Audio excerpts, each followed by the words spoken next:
ትዝ ይልሻል ያኔ የዩኒቨርሲቲው ግቢ ውስጥ የነበረው ትርምስና የፈተና ግርግር? አዎ እንዴት እረሳዋለሁ። ያ ሁሉ መከራ ግን አብረን ስለነበር ነበር የጣፈው። ልክ ነሽ። አሁንም ቢሆን ፍቅሬ በቃላት አይገለጽም። አንቺን ማግኘቴ ህይወቴን ሙሉ በሙሉ ቀይሮታል። እኔም በጣም ወድሃለሁ። እዚህም አብረን እንሆናለን ብዬ አስባለሁ። በጊዜ ሂደት ለሱ ፍቅር እየተሰማኝ ሲመጣ እሱ ደግሞ እየራቀኝ ነው። ግራ ገብቶኛል። ይህ ሁኔታ ልቤን በስብራት የተሞላ ያደርገዋል። ምን ማድረግ እንዳለብኝ። ለምን እንደዚህ ትለኛለህ? እኔ እኮ በጊዜ ሂደት ስለወደድኩ በጣም አምኜህ ነበር፣ ግን አሁን ሁሉም ነገር ተበላሸ። ለምን እንደዚህ ያደረግህ? እኔ እኮ ሁኔታ እኮ ነው እንደወድ ያደረገኝ። ለምን ትርቀኛለህ? እኔ እኮ በጣም ነው የምወድና የምፈልግ። ለምን እንደዚህ ታደርገኛለህ? በቃ እባክህ እንደዚህ አታርገኝ፣ አትራቀኝ። እኔ በጣም እኮ ነው የምጠብቅህና መፍቀር።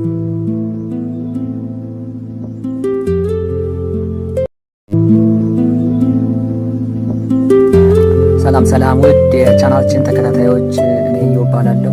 አሁን በጣም ያሳዘነኝን አንድ ታሪክ ቴሌግራም ቦታችን ላይ ተላከ ነውና እሱን ታካፍላችሁ እስኪ ሼር ላካችሁና እስኪ እንሂድሽ ወደ ታሪኩ።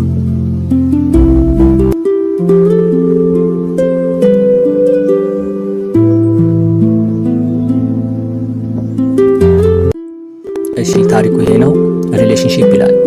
ሄ ጋይስ ሰርዴ ግቢ ተማሪ ነኝ አሙመን እና የሆነ ልጅ አለ ዘንድሮ ግራጁዌት ያደርጋል። የተዋወቅነው ገና ግቢ የገባው ጊዜ ነበረ እና ሁሌ እናወራ ነበረ። ከዛ በሂደት እኔ ለሱ የሆነ ስሜት እየተሰማኝ መጣ። ብዙ ጊዜ እያወራን ከቆየን በኋላ የሆነ ጊዜ ላይ ለረጅም ጊዜ ሳናወራ ቆየን። ዜን አያስኪም ለምንድነው እንደ በፊቱ ጓደኛ መሆን ያልቻለው? ከዛ እሱም ፍቅር እንዳይዘሽ ብዬ ነው አለኝ። በሰዓቱ እኔ ፍቅር ይዞኝ ነበረ፣ ግን ምንም ልለው አልቻልኩም። እሺ አልኩት። በጣም ከፍቶኝ ነበረ። ከዛ ከረጅም ጊዜ በኋላ ድጋሚ አወራኝ። እኔም ወደው ስለነበር አወራሁት። ብቻ ለምን እንደሆነ ባላውቅም የሆነ ጊዜ ላይ ያወራኝና ደስ ብሎኝ ሳወራው ደግሞ ይዘጋኛል አሁንም ድረስ። አሁን ላይ ግራ ገብቶኛል። ቢኮዝ እወደዋለሁ፣ ላጡ አልፈልግምና እሱ ግራጁዌት ሊያደርግ ነው። ከዚህ በኋላ ላላየው ሁሉ እችላለሁና ምን ባደርግ ይሻላል? ዝም ልበለው በቃ ይሄድ ወይስ እኔ ጋር ያለውን ስሜት ልንገረው? ፕሊዝ ሄልፕ ሚ ይላል ታሪኩ።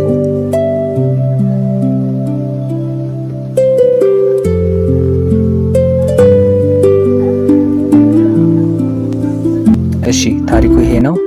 እስኪ ኮሜንቶቹን እናያቸዋለን።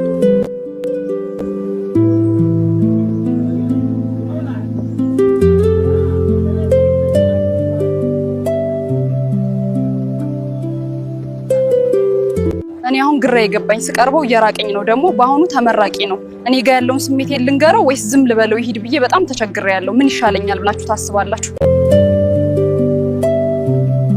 እስኪ እናንተም የተሰማችሁን ሀሳብ መስጠትበት ደስ ይለኛል እና ይመቻችሁ።